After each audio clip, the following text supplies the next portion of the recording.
Morning all. Barnet played Royston last night and we managed to win the match. Thankfully we had 2 wins, 3 draws, 5-ball match. Very strong on both sides. We had a 220 on our board 1, John Piggott, and they had a 205 on board 1. I was playing on board 2. So P.Kemp was higher rated last year, 190, I was only like 187 or something last year. So I've gone up 10 points, but I had a much better position in the opening last year when I played him in the Barnet Congress in this line. So same line, E4, and he played the caro-kann, D4, D5, and I'm playing this very popular E5 move at the moment. But like the Barnet Congress, he repeated his C5 idea. And I think maybe I was thinking about the Barnet Congress game, and I played a move which is really rare. It's not mentioned at chessgames.com. Knight F3 and C4 even. That's a very interesting move, which I've been looking at for a bit now. You get some interesting games like a reverse kind of a reverse Budapest or something. Not Budapest. Where you strike out with C5 as black. Well, anyway, C4 is an interesting idea. Knight C3 is a bit of a poxy idea, I think. See, what happened in the Barnet Congress was C takes D4, and I'll reply to that video from this because my queen in that game ended up on F4, which is actually quite a good attacking position, and he had some problems developing. But in this game he played the more sensible Knight C6, and I'm set for not having a very good position at all out of the opening, I think. Now I played bishop, I played bishop B5. So now he closes up actually his queen's bishop, but it doesn't matter. My pieces are not in great squares here. If this was an advanced French, there should be a pawn on C3. This knight should be maybe manoeuvring, you know, later on, maybe to F1 to G3 maybe. But here on C3 it's not particularly good. The advantage of having a pawn on C3 as well is if there's a bishop on D3, well, first it can be tucked away on C4s, can be moved, and also C3 shields against knight B4s. And you wouldn't have thought, well, you know, maybe knight B4 is not so significant, but if you look at how this game evolves, it was actually proven to be very significant. Now here I don't really want my centre to collapse. I've only got these 2 parts of the chain, so the exploitable base D4 is not able to be supported here. So I capture away from the centre, thinking, well, this is going to be, you know, maybe a nice overprotection game. Well, I'll try and overprotect, and it becomes inverted commas E5. So Nimzovich coined this idea that you overprotect a central point, and E5 is the most typical point in his examples. To exert pressure on, and your pieces should, you know, emanate with power by doing this overprotection of say E5. But it didn't really work out. I castled, and after knight G7, actually there's an interesting engine move here, because this knight's temporarily blocking in the bishop. I had considered it a little bit, this move. Maybe knight A4 is an interesting idea. So if the bishop has to wriggle like this, now I could have played C3 and bishop D3, so I'm getting at least the C3 pawn, which is shielding the B4 square. But say the bishop does wriggle to attack E5, there's even knight C5 now. So it gets the knight back into the game, attacking B7. There's some tactical ideas here. So this is worth considering. Here's an example. So that would have been a nice small advantage.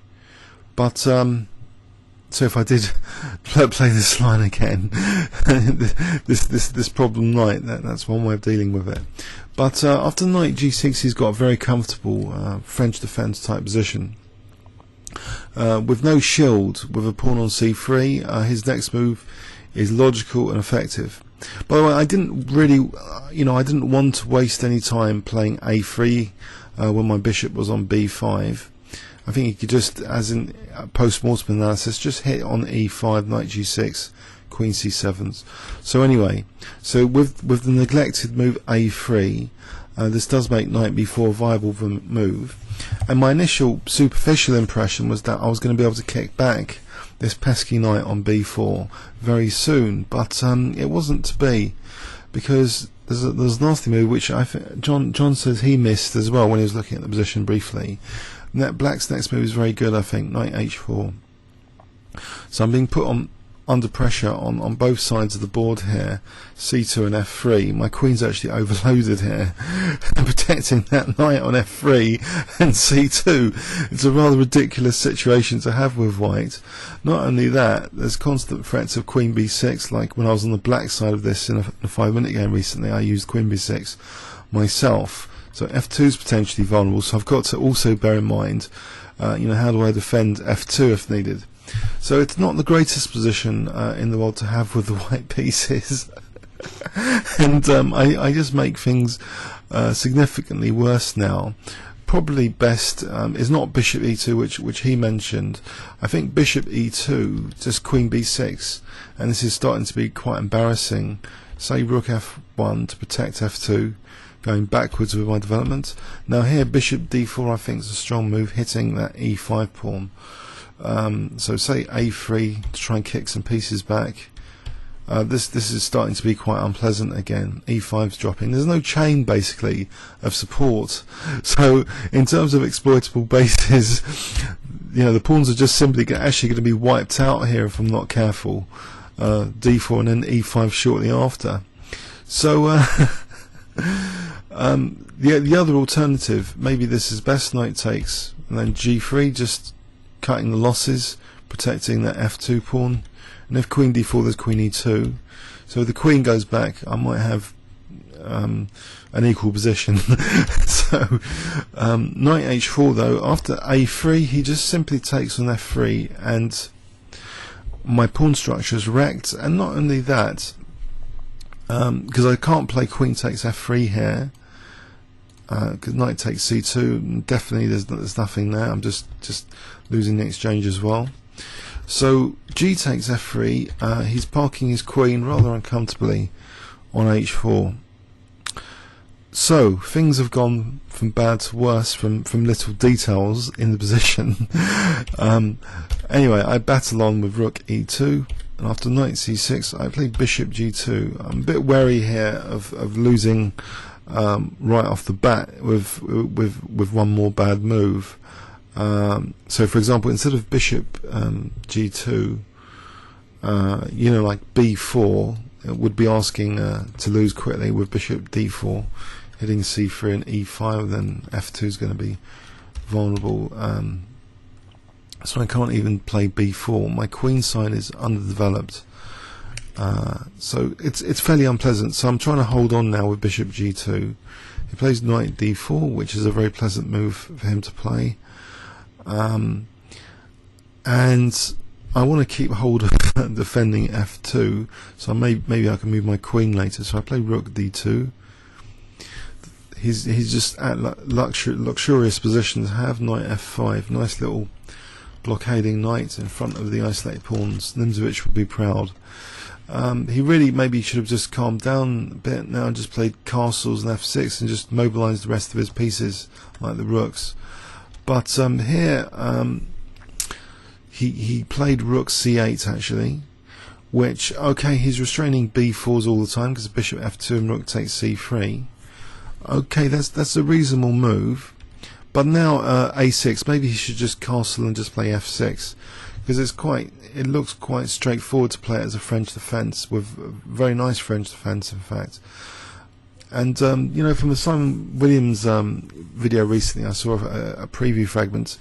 F6 is also a useful move in the French, because the bad bishop in inverted commas can come out to good squares, but also it's got B5 in this position anyway, so that's not even needed. But other points of F6, just to cripple the pawn structure if I took, or just get the rook, maybe the rook's doubled across F3, and then target F3 later. So it would seem to be a simple plan for black to increasing the positional advantage. I try and mix things up now with this F4, just offering a pawn.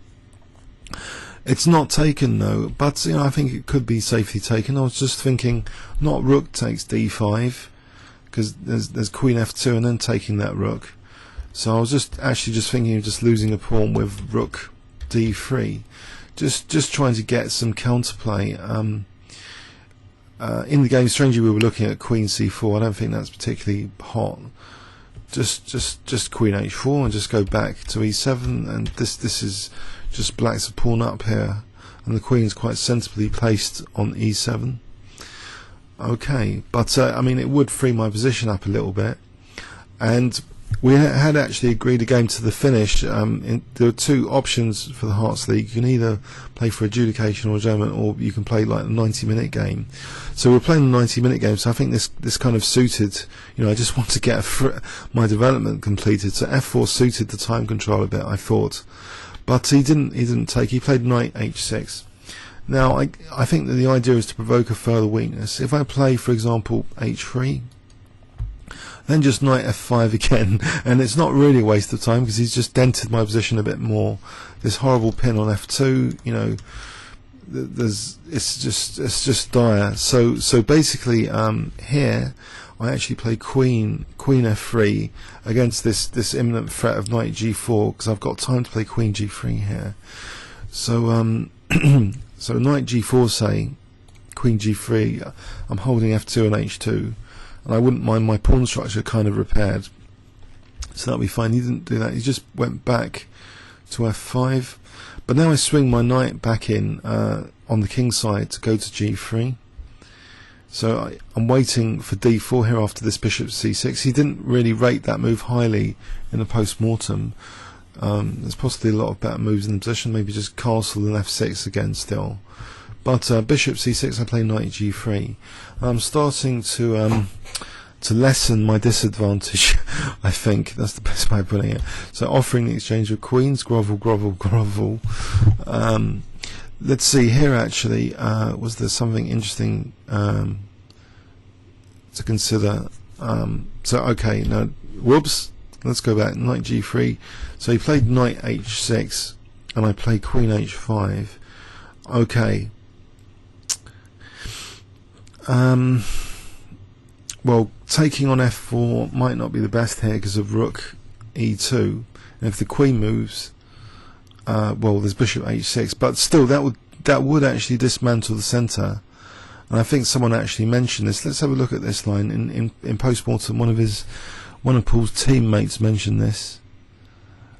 So this kind of position where the queen would come off and the knight would come to f6 is actually a state of vulnerability for white, potentially. I think I'd mentioned c4 with the idea of rook d2 and trying to get pressure on d7, but when we were looking at this kind of line, it didn't really look, let's use the other rook, it didn't look that hot at all actually. So say this position, because e5 is weak, the knight's kind of vulnerable, although on f6 it's not really doing much. So this kind of ending would be potentially, you know, diabolical for me, because, you know, if we give this as an example, knight takes and then just bishop d4, for example, so it's not pleasant, that ending position. So maybe, you know, that was an opportunity actually for just queen takes f4. But anyway, the queens came off like this, so I wasn't losing that f pawn after all. And I wanted to keep the knight out of f5, so I played bishop h3. I thought that was a key thing to do, considering the knight's really good in front of double pawns as well, and it could come to h4 later, combined with that bishop. That would be rather dangerous. So g6, and now we have knight f6, and now a bit of a reckless move. I give up the a4 square with this next move. I played b4.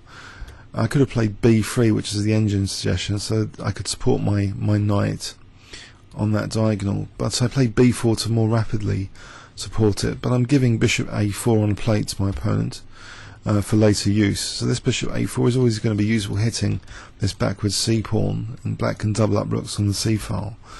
So knight g8, I think I did a wise move here. Instead of taking, the knight's kind of good actually on e3, so I play knight g4.